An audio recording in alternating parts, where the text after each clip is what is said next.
인류의 역사에는 많은 사건들과 많은 영웅들이 있었고 그 사건들을 통하여 영웅들은 세상을 바꾸어 놓았습니다. 그런데 자신의 욕망을 채우기 위해서 수많은 사람들을 도륙한 사람들도 세상을 바꾸어 놓았다고 해서 보통 영웅이라고 합니다.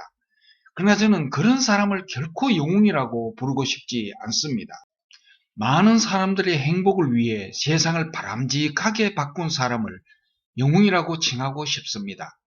아프리카에서 자신을 희생한 슈바이처 박사로부터 인류의 평화를 위하여 이름 없이 죽어간 무명용사까지 다른 사람의 행복을 위하여 자신을 희생한 사람들을 특별히 영웅이라고 부르고 싶습니다. 그리고 그 영웅들은 어떤 사건을 통하여 세상을 바꾸었습니다. 그 중에 세상을 가장 바람직하게 바꾼 사건이라면 보통 프랑스 혁명이라고 합니다. 프랑스 혁명은 왕이 다스리던 왕정을 국민이 주인이 되는 민주정으로 세상을 바꾸었습니다. 프랑스 혁명 이후 전 세계는 민주화 열풍으로 왕정은 무너졌습니다. 프랑스 혁명은 실로 인류의 역사를 완전히 바꾸어 놓았습니다. 그러나 프랑스 혁명보다 훨씬 더 중요하고 훨씬 더 바람직한 변화를 가져온 사건이 있었습니다. 그것은 한국전쟁이었습니다. 한국전쟁이 있기 전의 세계와 한국전쟁을 경험한 후의 세계는 전혀 다른 세계입니다.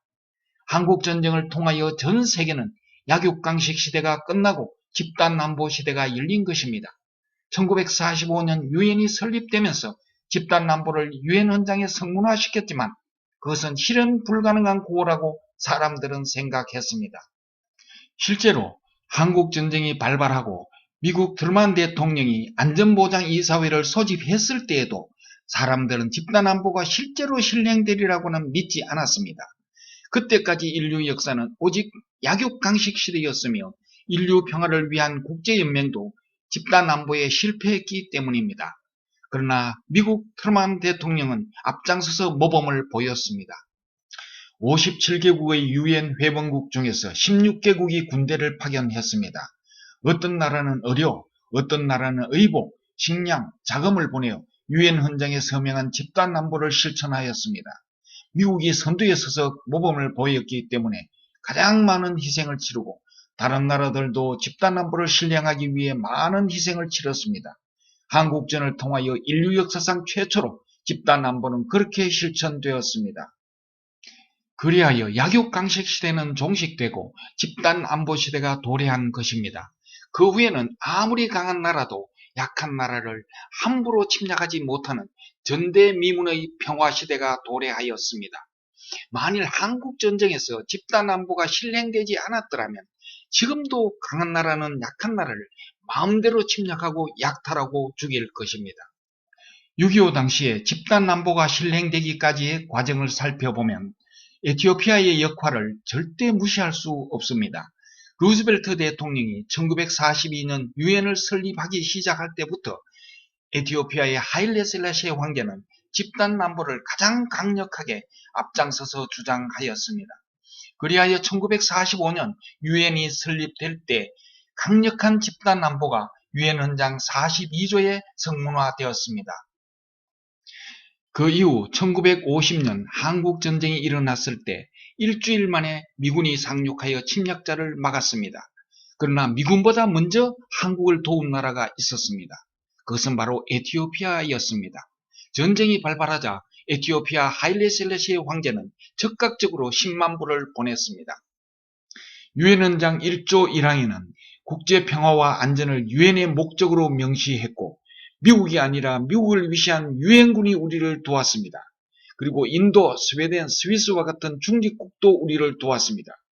그러므로 미국이 앞장서서 한국을 도운 것은 이데올로기의 대립에서 공산주의 진영의 확대를 막고자 했던 다른 이유도 있었지만 중립국도 우리를 도운 것은 이데올로기 때문은 아니었습니다. 유엔이 우리를 도운 것은 집단 안보를 통한 국제평화가 그 목적이었습니다. 미국이 가장 많은 군대를 파견하여 가장 많은 희생자를 냈습니다. 에티오피아 강류부대에도 122명의 전사자와 536명의 부상자가 있었습니다. 그 외 모든 6.25 참전 용사들이 한국에서 당한 피해는 잘 알려져 있지만 전쟁이 끝나고 그분들이 자기 나라로 돌아간 후 그분들이 겪은 어려움에 대해서는 많은 사람들이 모르고 있습니다. 우리는 그분들의 희생을 결코 잊어서는 안 될 것입니다. 그 중에서도 에티오피아 강류부대가 겪은 어려움은 특별했습니다. 강류부대가 귀국한 후 에티오피아는 극한 가뭄으로 최빈국으로 전락하고 공산주의 국가가 되었습니다. 세계 평화를 위하여 자진하여 지원했던 강류부대의 용사들은 공산주의와 싸우기 위해 스스로 지원한 것이 반동분자의 죄가 되어 많은 핍박과 조롱을 받으며 살아야 했고 또한 자식들로부터 원방도 들어야 했습니다. 다른 참전국들의 수많은 희생자들도 각각 말할 수 없는 고통을 겪어왔고 또한 지금도 겪고 있을 것입니다. 그러나 강류부대의 희생은 어느 국가의 희생보다 너무나 컸습니다. 강류부대처럼 자기를 파견한 조국으로부터 버림받은 나라도 없었고 에티오피아만큼 최빈국으로 전락한 나라도 없었습니다. 이와 같이 약육강식 시대를 집단남보 시대로 바꾸기 위해 많은 희생을 치렀습니다. 우리가 누리는 자유와 평화는 결코 공짜가 아니었습니다. 우리는 최초로 집단남보의 혜택을 입었고 가장 많은 혜택을 입었습니다. 또한 그분들의 희생으로 도래한 집단안보는 3차 세계대전을 막았다고 할 수 있습니다. 만일 한국전쟁에서 집단안보가 성공하지 못했더라면 약육강식 시대는 계속되었을 것이며 그 이후 3차 세계대전은 반드시 일어났을 것입니다. 만일 앞으로 집단안보가 무너진다면 3차 세계대전은 반드시 일어날 것입니다. 그러므로 집단안보를 위하여 한국전쟁에 참여한 모든 용사들은 진정한 영웅입니다. 집단안보를 실천한 여러 영웅들 중에서 저는 특별히 에티오피아 강류부대 용사들 앞에 갓을 쓰고 두루마기를 입고 무릎을 꿇었습니다. 당신은 세계 평화의 진정한 영웅입니다. እናንተ የዓለም ሰላም እውነተኛ ንጉሥ ናችሁ. 모든 강류부대 용사들은 지원자들이었습니다. 당신은 우리 전쟁을 당신의 전쟁으로 생각했습니다. ሁሉም የቃኘ ወታደሮች በበጎ ፈቃዳቸው ነው የተሳተፉት. እናንተ የእኛን ጦርነት እንደራሳችሁ አይታችኋል. 가장 위험한 전투는 항상 당신들의 몫이었습니다. 그리고 모든 전투를 이기셨습니다. 253번 전투에서 253번 승리하셨습니다. በጦርነቱ ጊዜ በጣም ከባድ ቢሆንም ሁሉንም አሸነፋችሁታል. በ253 ጦርነት ላይ 253 ጊዜ አሸናፊ ናችሁ. 강류부대에는 포로가 한 명도 없었습니다. 당신은 오직 승리와 죽음 둘 중에 하나만 선택했습니다. ከቃኘ ወታደሮች አንድም ምርኮኛ አልነበረም. እንዲያውም ሞት ወይም ማሸነፍ ከነዚህ ውስጥ ብቻ ምርጫችሁን አድርጋችኋል. 당신은 약육강식 시대를 집단안보 시대로 바꾸고 세계 3차 대전을 막았습니다. እናንተ የራስ ጥበቃ ክፍለ ዘመንን ወደ የአንድነት ጥበቃ ዘመን ቀይራችኋል. የሶስተኛ የዓለም ጦርነትንም አስወግዳችኋል. 예수 그리스도는 우리의 죄 때문에 그의 생명을 희생하셨고 당신은 우리의 자유와 평화를 위하여 당신의 삶을 희생하셨습니다. 예수 그리스도는 죄에서 우리를 구원하셨고 당신은 침략자로부터 우리를 구원하셨습니다. ኢየሱስ ክርስቶስ ለኛ ኃጢአት ተሰዋልን። እናንተ ደግሞ ሕይወታችሁን ለኛ ሰላምና ነጻነት ሰዋችሁልን። ኢየሱስ ክርስቶስ ከኃጢአታችን አዳነን። እናንተ ደግሞ ከወራራችን አዳናችሁን። 대한민국을 구해주신 당신 앞에 큰절을 올리는 것을 제 영광이라고 생각합니다. 우리는 당신의 희생을 결코 잊지 않겠습니다.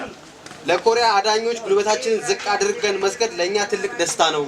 የእናንተን መስዋዕትነት መቼም አንረሳም።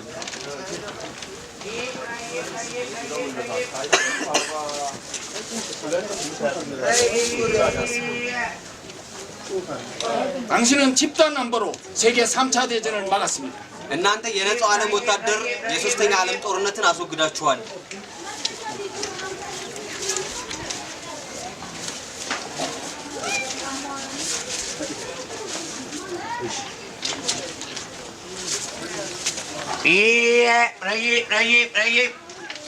당신은 세계 평화의 진정한 영웅입니다. እናንተ የዓለም ሰላም እውነተኛ ንጉሥ ናችሁ.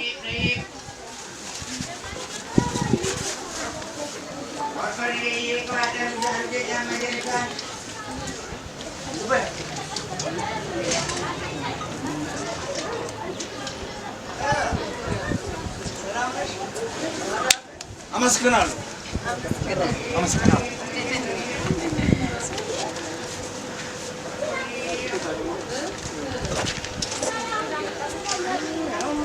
아마스카날.